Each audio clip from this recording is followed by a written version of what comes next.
writing a statistical report with bivariate data. Everything we've learnt so far on bivariate data has been part of a regression analysis, and we need to be able to combine all the skills we've learnt to write a statistical report. Now, the parts of a regression analysis are, as I said, just about everything we've learnt to do so far. So that would include a scatter plot,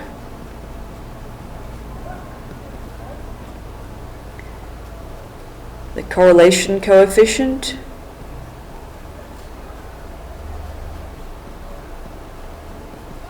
which is R,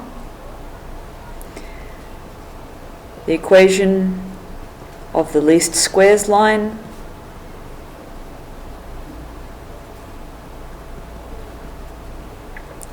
and interpreting the y-intercept and gradient, the coefficient of determination,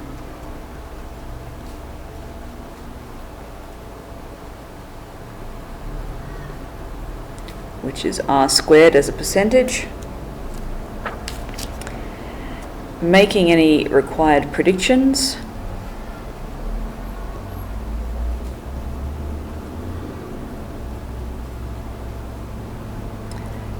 calculating residuals and making a residual plot, and writing a full report.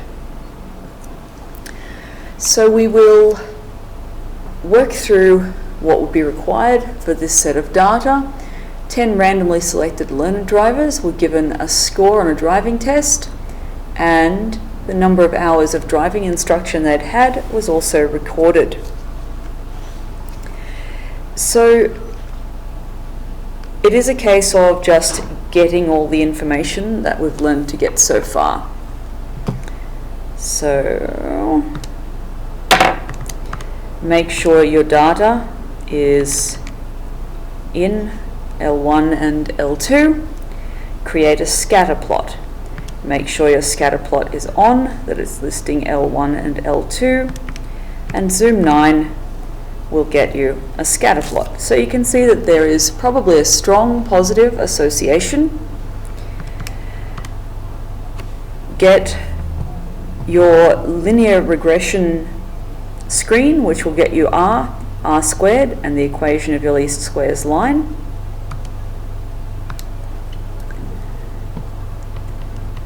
Remember to store the equation of the line in y equals.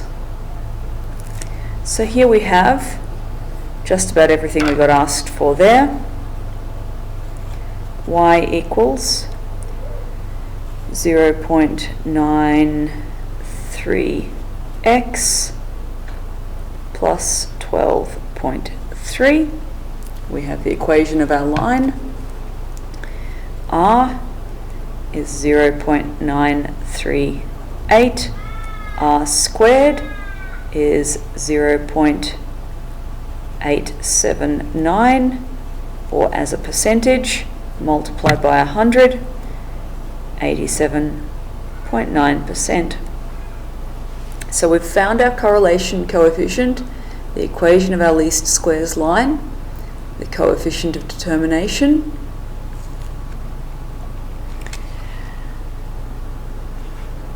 and each of these gets interpreted. You can do them separately and then sum it up. So R indicates a strong positive association.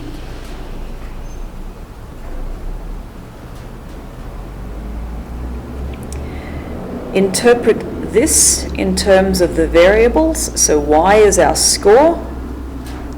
Score equals 0.93 times hours plus 12.3. R squared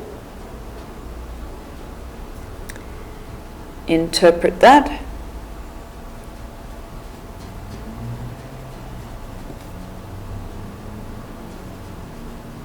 %87.9% of the variation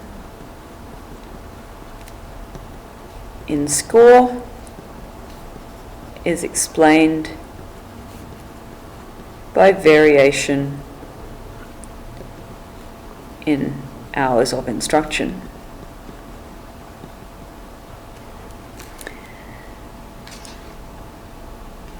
Make a residual plot.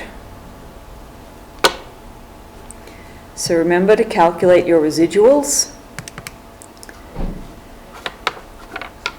Second and list, scroll down to the residuals, enter, and store. Whoops, I'm way off the screen there. Store is down here. Then second list and L3. And enter. Then when you go stat edit, your residuals will be here. To get your residual plot, change your scatter plot to be L1 and L3. Zoom 9. Here is my residual plot, and we will need to interpret that. There's no pattern. We've got above and below all the way along, so we can confirm linearity.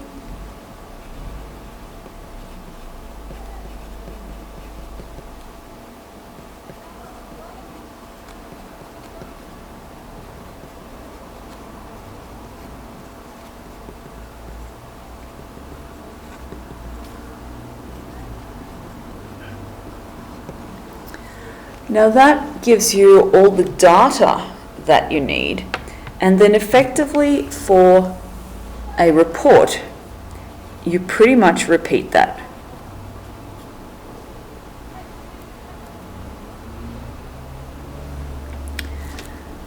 I might use lined paper here so you can read my writing. So you would give it a heading.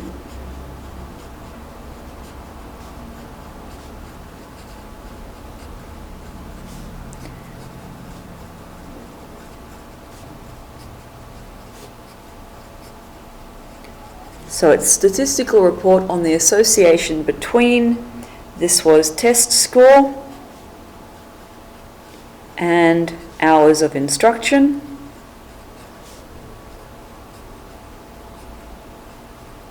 And you comment on each of these things. So from the scatter plot, what did we see?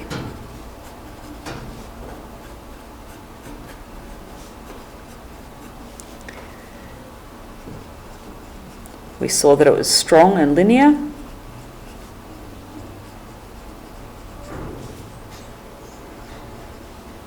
And it was positive.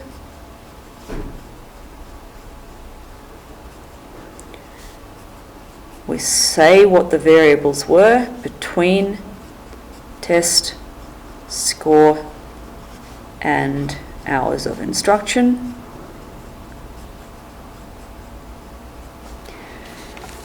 Have a quick chat about your scatter plot. So if we go back and look at our scatter plot, strong, positive, linear, no obvious outliers, and state the correlation coefficient.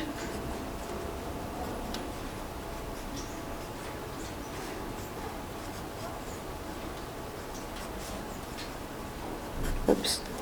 Say what it is.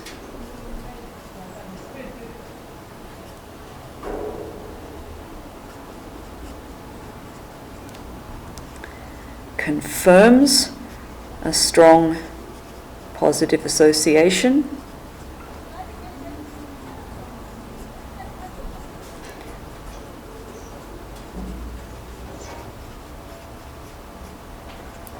So we have discussed the scatter plot, the correlation coefficient, and said what we can observe and what that means. You go to the equation of the least squares line.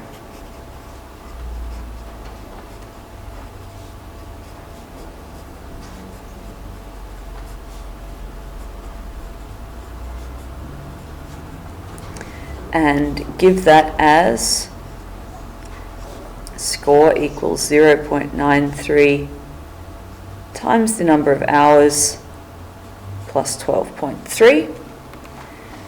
Interpret that. This equation predicts. Now, we've got to interpret the y-intercept, and the gradient.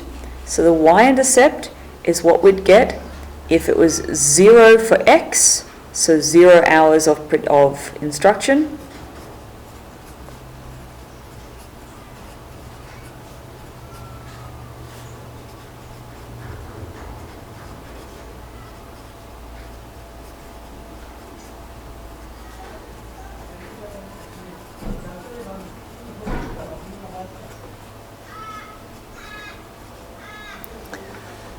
And the gradient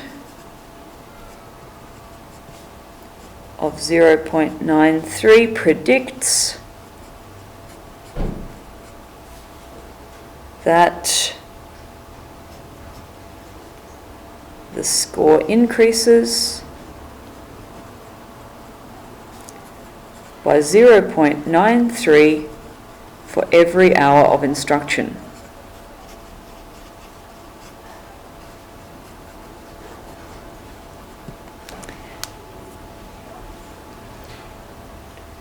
Discuss the coefficient of determination.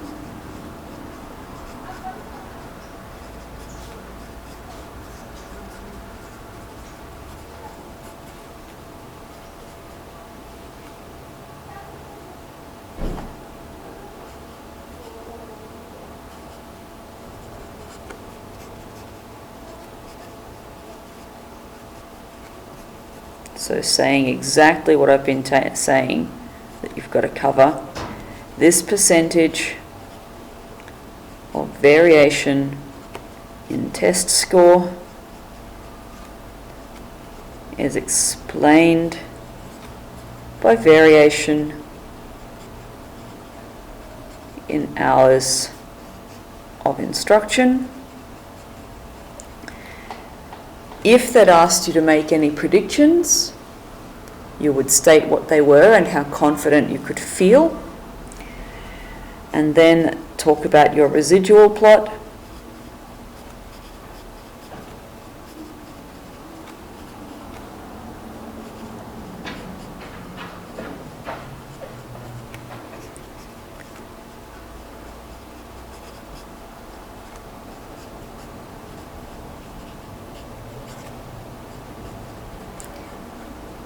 If your residual plot did show a pattern, and so we were assuming it was nonlinear data, you might want to say that this cast doubt on the predictive power of your least squares line.